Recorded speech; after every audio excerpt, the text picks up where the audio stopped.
You have been particularly scathing in your ads against the other candidates up here on stage tonight.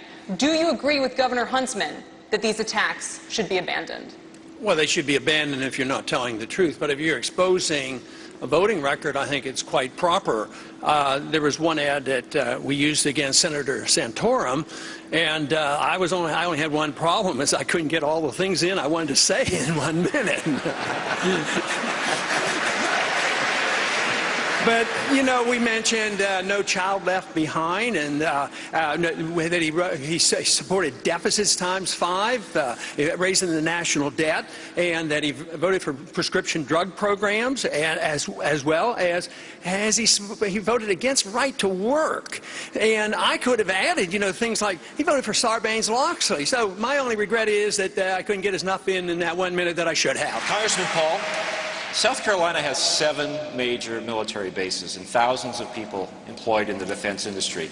But you want to make major cuts in defense spending, several $100 billion in the coming years, that inevitably would cost South Carolina jobs. What do you say to people in this state who worry that your military plans would hurt the national security and cost South Carolina jobs? I would say your question suggests you're very confused about my position. I want to cut money, overseas money. That's what I want to do. I want to cut military money. I don't want to cut defense money. I want to bring the troops home. I'd probably have more bases here at home. We were closing them down in the 1990s and building them overseas. That's how we got into trouble. So we would save a lot more money and have a stronger national defense, and that's what we should do. But to say that we would be weaker is absolutely wrong, because and another important thing you should consider is the fact that the military is behind me more than the others. I get twice as much money from the active military duties than all the other candidates put together. So they're saying that I'm on the right track. They're sick and tired of those wars. They're sick and tired of the nation building and the policing activity. But to say that we would have less money for defense, we actually have more money. And if I may, I'd like to go back to the international financial thing. Congressman, just to be clear, your plan calls for freezing defense spending at 2006 levels, which is well below where we are today. You still don't understand. What's he missing, Congressman? You don't understand there's a difference between military spending and defense spending. Just because you spend $1 billion on an embassy in Baghdad, bigger than the Vatican, you consider that defense spending. I consider that waste. So now, if you want to, a little while ago we were talking about, you know, funding the unemployed. Of course that should be privatized, and I don't support it. But I don't support cutting that off like that. I'd cut some of this military spending, like Eisenhower advised us. Watch out for the military-industrial complex. Defend this country. We have to have a strong national defense, but we don't get strength by diluting ourselves in 900 bases, 130 countries. That is where the problem is. But you need to understand that there's a difference between just military spending and defense spending. Just to spend money. We understand this domestically. If you spend more money domestically, we know it's wrong, but we're supposed to spend more money, and that's conservative. I've never quite understood this. We're supposed to be conservative, spend less money. I'd like to, what is the highest federal income tax any American should have to pay? We're looking for a number. Well, we should have the lowest tax that we've ever had, and up until 1913 it was 0%. What's so bad about that? Now, I would like to follow up on that, because I think the question on taxes is generally misleading, because anytime you spend money, it's a tax. You might tax, you might borrow, you might inflate. The vicious tax is attacking the American people, the retired people today, is the inflation tax. The devaluation of the currency, the standard of living is going down, and you need to address that. And that's why I want to make the inflation tax 0 as well. So your answer is 0? 0. An analysis by the Prison Policy Initiative finds that blacks who are jailed at 4 times the rates of whites in South Carolina are most often convicted on drug offenses. Do you see racial disparities in drug-related arrests and convictions as a problem? And if so, how would you fix it? Yes, definitely. There is a disparity. It's not that it's my opinion. It's very clear. Blacks and minorities who are involved with drugs are arrested disproportionately. They're tried, they're imprisoned disproportionately. They suffer the consequence of the death penalty disproportionately. Rich white people don't get the death penalty very often. And most of these are victimless crimes. Sometimes people can use drugs and arrested 3 times and never committed a violent act, and they can go to prison for life. And yet we see times, just recently we heard, where actually murderers get out of prison in shorter periods of time. So I think it's way disproportionate. I don't think we can do a whole lot about it. I think there's discrimination in the system, but you have to address the drug war. You know, the drug war is very violent on our borders. We have the immigration problem, and I'm all for having, tight immigration policies, but we can't ignore the border without looking at the drug war. In the last 5 years, 47,500 people died in the drug war down there. This is a major thing going on, and it unfairly hits the minority. This is one thing I am quite sure that Martin Luther King would be in agreement with me on this. Matter of fact, Martin Luther King would be in agreement with me on the wars as well, because he was a strong opponent to the Vietnam War. So I would say yes, this judicial system is probably one of the worst places where prejudice and discrimination still exists in this country. Speaker Gingrich. You said you were against the operation that killed Osama bin Laden. You said the U.S. operation that took out the terrorist responsible for killing 3,000 people on American soil, quote, showed no respect for the rule of law, international law. So to be clear, you believe international law should have constrained us from tracking down and killing the man responsible for the most brazen attack on the U.S. since Pearl Harbor? Obviously no, and that's what I did not say that. Matter of fact, after 9/11, I voted for the authority to go after him. And my frustration was that we didn't go after him. It took us 10 years. We had him trapped at Tora Bora, and I thought we should have trapped him there. I even introduced another resolution on the principle of mark and reprisal to keep our eye on the target rather than getting involved in nation building.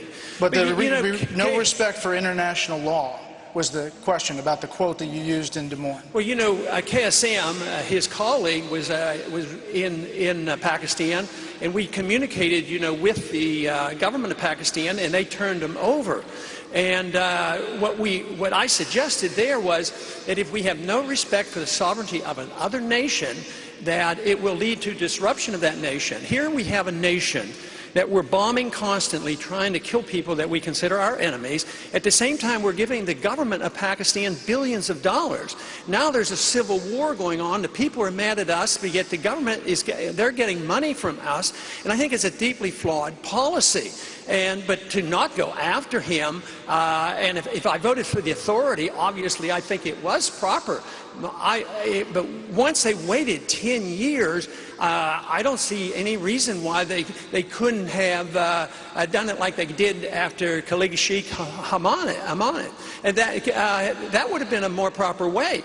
Now, if somebody has somebody in this country, say a Chinese dissident comes over here, we wouldn't endorse the idea, well, they can come over here and bomb us and do whatever. I'm just trying to suggest that respect for other nations' sovereignty, and look at the chaos in Pakistan now. We're at war in Pakistan. But to say that I didn't want him killed and didn't vote for the authority, I just quoted from your radio. I'm just suggesting that there are processes that if you can follow them, you should do it. There's proper procedures rather than digging bigger holes for ourselves. That's what we have been doing in the Middle East. Digging bigger and bigger holes for ourselves, and it's so hard for us to get ourselves out of that mess. Right. And we have a long way to go. We are still in Iraq, and that's getting worse, and we're not leaving Afghanistan, and the American people are sick and tired of it. 80% of the American people want us out of there. I'm just suggesting that we work within the rule of law. Like only going to war when you declare the war, then we wouldn't be trapped in international law. I understand. Well, I guess U.S. intelligence officials say they had documents recovered in that compound in Abbottabad that showed that al-Qaeda was planning other attacks, perhaps bigger than 9/11.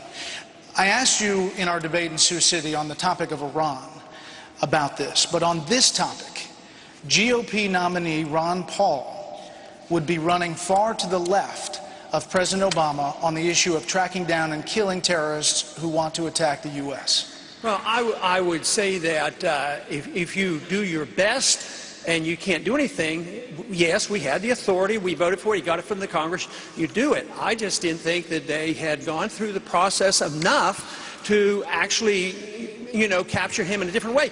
I mean, think about Saddam Hussein. We did that. We captured him.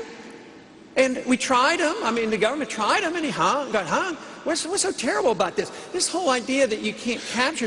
Just a minute, Red. Just a minute. What's this whole idea that you can't capture people? But you voted against the war in Iraq. Just think, Adolf Eichmann was captured. He was given a trial. What's wrong with capturing people? Why didn't we try to get some information from them? We're accustomed to asking people questions, but all of a sudden, gone. That's it. So I would say that there are different ways without trying to turn around and say, oh, for some reason, this doesn't mean he's supporting America. Speaker Gingrich. My point is if another country does to us what we do others, we're not going to like it very much. So I would say that maybe we ought to consider a golden rule in foreign policy. Don't do to other nations what we don't want to have them do to us. So we endlessly bomb these countries, and then we wonder why they get upset with us, and yet it continues on and on. I mean, this idea that we can't debate foreign policy, then all we have to do is start another war. I mean, it's warmongering. They're building up for another war against Iran, and people can't wait to get in another war. This country doesn't need another war. We need to quit the ones we're in. We need to save the money and bring our troops home. Just a very brief statement. I, too, served in the Air Force for 5 years during the height of the Cold War from '62 to '68. So I've had a little bit of experience. Matter of fact, I was over in the Afghanistan-Pakistan region. But I would like to point out one thing about the Taliban. The Taliban used to be our allies when we were fighting the Russians. So the Taliban are people who their main goal is to keep foreigners off their land. It's the Al-Qaeda. You can't mix the two. The Al-Qaeda want to come here to kill us. But Taliban just says, we don't want foreigners. We need to understand that, or we can't resolve this problem in the Middle East. We're going to spend a lot of lives and a lot of money for a long time to come. Kelly Evans. Governor Romney, when President Obama signed the National Defense Authorization Act into law, he enacted a provision allowing him to indefinitely detain American citizens in U.S. military custody. Many, including Congressman Paul, have called this unconstitutional. At the same time, the bill did provide money to continue funding U.S. troops. Governor Romney, as president, would you have signed the National Defense Act as written? Yes, I would have, and I do believe that it's appropriate. Congressman Paul, a different question. Your plan to... Why can't I ask you about that one? You were included in the question in the first place. Do you want 30 seconds to respond to this? I need a minute. No, I think we're going in the wrong direction for the protections of our liberties here at home. They're under deep threat. The Patriot Act has eliminated the Fourth Amendment. We now have a policy of preemptive war. You don't have to declare war, and you don't even have to have an enemy. We can start the wars. That's what preemptive war is all about. Now, with the Military Appropriation Defense Act, this is major. This says that the military can arrest an American citizen for under suspicion, and he can be held indefinitely without habeas corpus and denied a lawyer indefinitely, even in a prison here. Let me give you one statistic. You're worrying about all these where we're going to try people, where are they going to do? We have to do it secretly because our rule of law is so flawed. We have arrested 362 people related to Al-Qaeda top operation. 260 of them are in prison. They've been tried and convicted. So don't give up on our American judicial system so easily, I beg of you. Kelly. Here's a man that would have wiped out the Second Amendment if his vote would have been carried the day. Congressman Paul. Hardly would that wipe out the Second Amendment. But the jurisdiction is obviously with the state. Even when tort law is involved with medical malpractice, which is a real problem. Now, our governor worked on, and our state has done a little bit on medical liability. I think that's the way it should be handled. You don't have national tort law. That's not part of the process. That should be at the state level. So to argue the case that does away with the Second Amendment, when I'm the one that offers all the legislation to repeal the gun bans that have been going on, automatic rifles, everything else. I mean, I've introduced legislation like that. So that's a bit of an overstretch to say that I've done away with the Second Amendment. This is where our Constitution disappears. It's nibbled away. So, well, I can give up on this, and therefore I'll give that, and so eventually there's nothing left. But no, tort law should be a state function.